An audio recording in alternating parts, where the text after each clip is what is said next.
Baik, sebelum saya menjelaskan saya ingin menjadi leader yang seperti apa, saya ingin menjelaskan dulu 5 level of leadership dari John C. Maxwell. Jadi John C. Maxwell itu menulis sebuah buku yang berisi 5 level of leadership. Jadi ada 5 level dari leadership.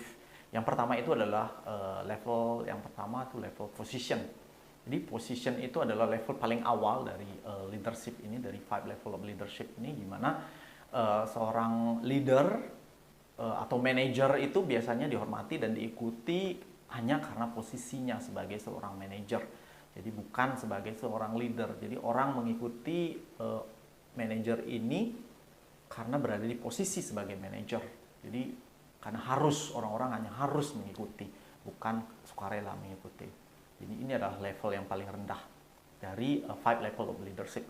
Kemudian yang kedua itu ada level permission. Jadi level permission itu orang-orang memberikan izin kepada kita untuk melead mereka dengan secara sukarela. Jadi orang itu mengikuti kita, mengikuti apa yang kita katakan, bukan hanya karena harus, tetapi juga mereka mau sukarela. Karena pada saat kita berada di level yang kedua ini, level permission ini, kita membangun relationship yang baik kepada tim kita. Jadi kita bangun relationship, kita kenali tim kita, kemudian kita dengarkan keluh kesah mereka, dengarkan masalah mereka apa, kemudian kita membantu mereka, kita ikut di dalam tim itu. Kemudian karena mereka merupakan merasa mereka itu merupakan hal penting di dalam tim kita, maka mereka secara sukarela akan melakukan apa yang kita katakan atau apa yang kita tugaskan. Karena mereka merasa dilibatkan di situ. Jadi pendapat mereka kita dengarkan, kemudian apapun yang mereka sampaikan kita dengarkan. Jadi seorang leader itu tidak hanya mau didengarkan, tetapi juga mendengarkan, mengenali anggota timnya. Kemudian kita lanjut ke level yang ketiga. Level ketiga itu adalah level production. Jadi level production ini seorang leader itu mampu untuk memberikan hasil yang baik, yang luar biasa kepada organisasinya atau kepada perusahaan yang dipimpinnya.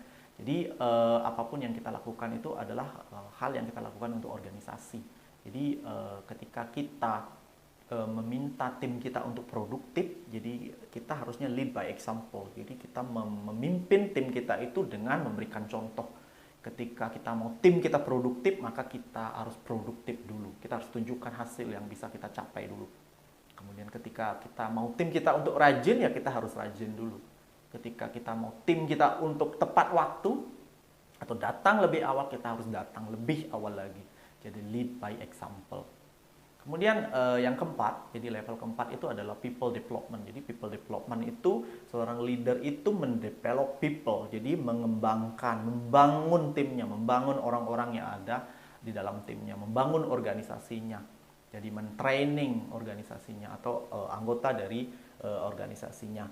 Jadi membangun SDM yang ada di sana, karena di dalam satu perusahaan atau organisasi harta yang paling penting itu adalah SDM. Jadi harta yang paling penting, capital yang paling modal utama yang paling penting itu adalah SDM. Jadi sumber daya manusia, human resources.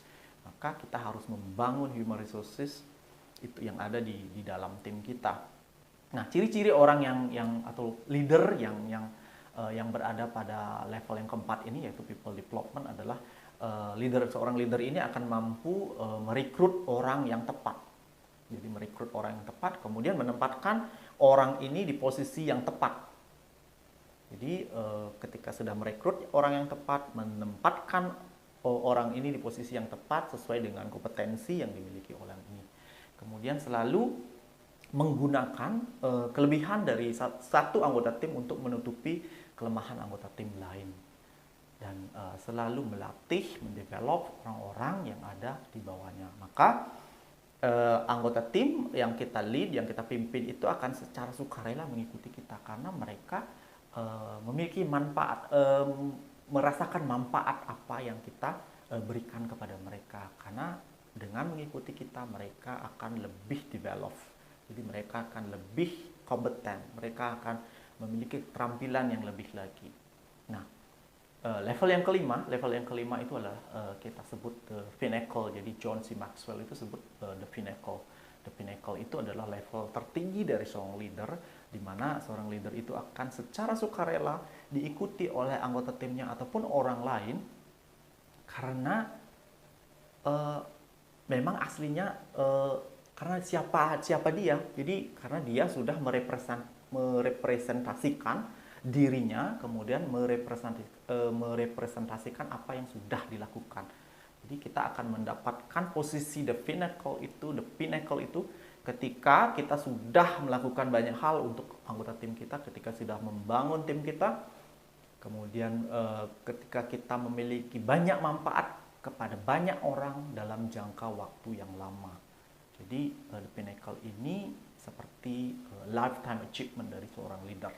Nah, kalau ditanya saya ingin menjadi leader seperti apa, saat ini target saya adalah saya ingin menjadi yang level yang keempat, jadi people development. Kenapa? Karena dari awal saya memimpin organisasi saya atau perusahaan yang saya pimpin itu, saya selalu mendevelop people. Jadi orang yang saya rekrut sendiri, kemudian saya latih sendiri. Dari yang tidak memiliki kompetensi sama sekali saya latih, dan sampai saat ini ada yang sudah 10 tahun, ada yang paling minimal 5 tahun bekerja sama saya, dan mereka masih tetap betah sama saya karena saya tetap develop mereka, update ilmu mereka, dan mereka merasakan kebermanfaatan atas apa yang saya lakukan. Jadi target saya adalah saya ingin menjadi seorang leader yang berada di level 4, yaitu people development. Jadi itu memang basic saya untuk mendevelop people, jadi membangun SDM saya di dalam organisasi saya. Dan nantinya, dan saya berharap ketika nanti saya sudah bekerja menjadi seorang leader selama sekian tahun, ketika nanti saya pensiun, ya mudah-mudahan saya mencapai yang level yang kelima, the pinnacle. Jadi orang-orang akan mengikuti kita dengan cara sukarela karena siapa kita. Jadi kita merepresentasikan apa atau siapa. Itu.